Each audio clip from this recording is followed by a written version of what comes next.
Makadi mhuri yeZimbabwe zita ndinoitwa Sadare Munese muno muHarare kwadzana 3. Ndinokutendai vazukuru kunge muchisangana neni panguva dzino idzi. Vazukuru ndauya kwamuri ndichikuzivisai kuti vamwe venyu ndoziva kuti munondiziva, vanomuziva Sadare Munese pano paHarare muno muHarare kwadzana 3. Ndiri munhu anoshanda kana kuti anobatsira, anorapa zvirwere zvakasiyana siyana, matambudziko akasiyana siyana ndichishandisa mushonga makwenzi zvamunoona izvi. So kune vanhu vanorwara kutambudzika munyama chaiyo, vane zvirwere nevane maronda nevaya vakaremara zvekuti kuremara kwavo vachine nyamawo zvavo. Kune vanhu vakaremara zvokuti rinenge richitori bhonzo zvokuti vakwanise kutemera kana vachida kutemera ivo vanhu vakwanise, but vaya vakaremara vanofamba nemawheelchair, but vaine vanhu vanovachengetedza zvokuti kana ndikakupai makwenzi angu ndikati endai mundoita zvakati zvakati munokwanisa kuvaitira. Uyai mubatsirikane. Vanoda mabasa, kuda kubustirwa upenyu, life kuchinja upenyu. Kune vamwe vanoziva history yaSadare Munese kubva kuna Tapi Wanyamanindi. Aiwa, vazukuru uyai tishande zvichiripo mukati mekurarama zviriko, and then so kune zvinhu zvakawanda ndinoti ndisingade kuenda kure zvakanyanya. Vanhu vemabasa kunyange muri kure, taurai naSadare Munese munokwanisa kubatsirikana. Namba dzangu kana muchida kutaura neni munokwanisa kundibata panamba dzangu dzinoti +263 7742 79315. Alright, sekuru, tiri ipapo. Ndimi here makarombesa Tadiwa Wanyamanindi? Ndini yei. Alright. Kuitisa kwamakaita Tadiwa Wanyamanindi, varipo vamwe vari kuona video, munokwanisa here kuzviita munguva inoi uyezve kuromba here?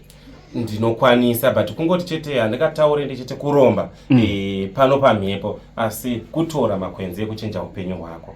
And munhu kana afara anogona kutaura zvimwe zvinhuwo through energy yake yekufara kwake, asi kana munhu asvika aine zvaari kuda ndopachabata kuti mushonga uya ndeuyo, izvi ndezvizvi, zvinofamba so. Alright, tine hama dzine vakadzi vari kuhura, munobatsira sei? Kana paine munhu ari kudaro kuti inini mukadzi wangu handimutrust, ndinokwanisa kumuitira rukawo. Ndinokwanisa zvekare kumuitira rukawo runomani rwokuti mukadzi wake hambofe akabatwa nemumwe murume, which means ndiri kuedza kureva kuti kana uchida kubata mukadzi wemunhu mushini unodona, ukada kumubata. Saka nyange kuri kuti mukadzi uye ane shavi rekuhura, nyange akangoenda kuvarume vanokwana kuita 3 vachingomuonera chete pasina chinobuda, hachaende kuvanhu vacho because anenge ava kutoziva kuti hapana chinobuda, kungoonerwa chete, vanhu vachingofamba tingotaura nezvangu, saka zvatopera. Alright, chine dzimwe hama dzakaromba kune dzimwe n'anga. N'anga idzi dzakatsakatika, dzakafa kana dzakaramba kudzoserwa zvinhu zvavakarombesa kuvanhu, vachida kuzvisarenda, munovabatsirawo sei?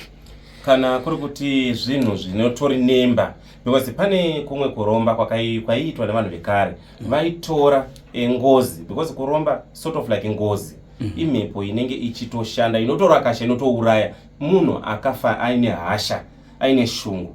Either munhu akaura, pane munhu anotorerwa mukadzi orwadziwa oti koi sei muchinditora mukadzi wangu, munhu omubata omurova nekuti iye anoshandisa simba omuuraya, kana kuti vomukutsirana vomuponda. Saka munhu iyeye akafa nehasha, munhu iyeye hazvirevi kuti anenge paine chachinja.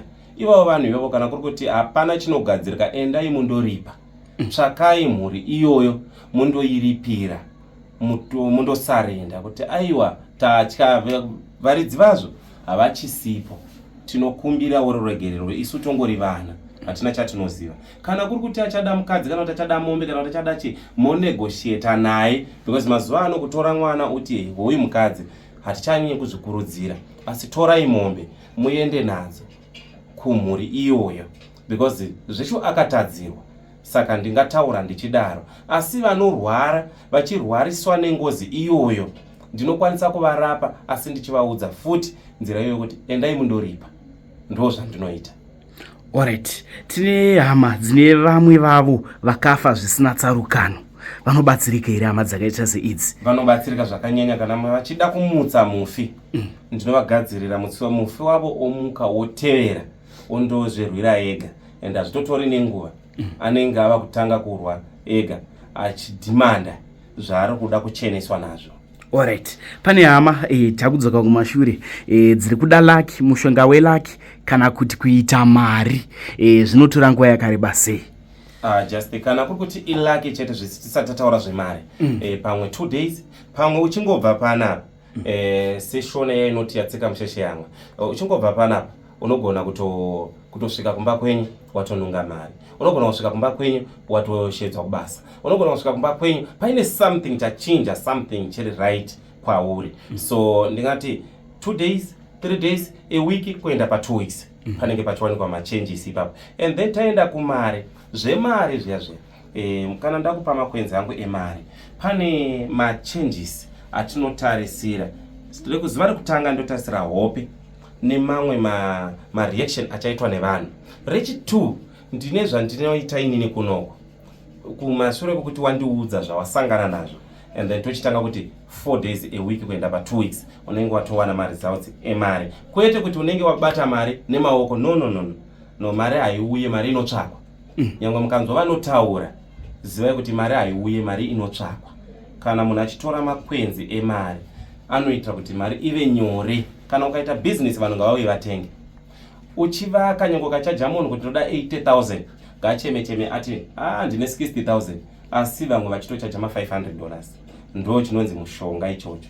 Ukakwereta mari pamunhu, nyangwe ukamuti ndikweretawo 30,000, zvokuti azotarisa kuti uchaiwanepi, ngasiyane nazvo, ngakupe mari uite zvaunoita uenda mberi.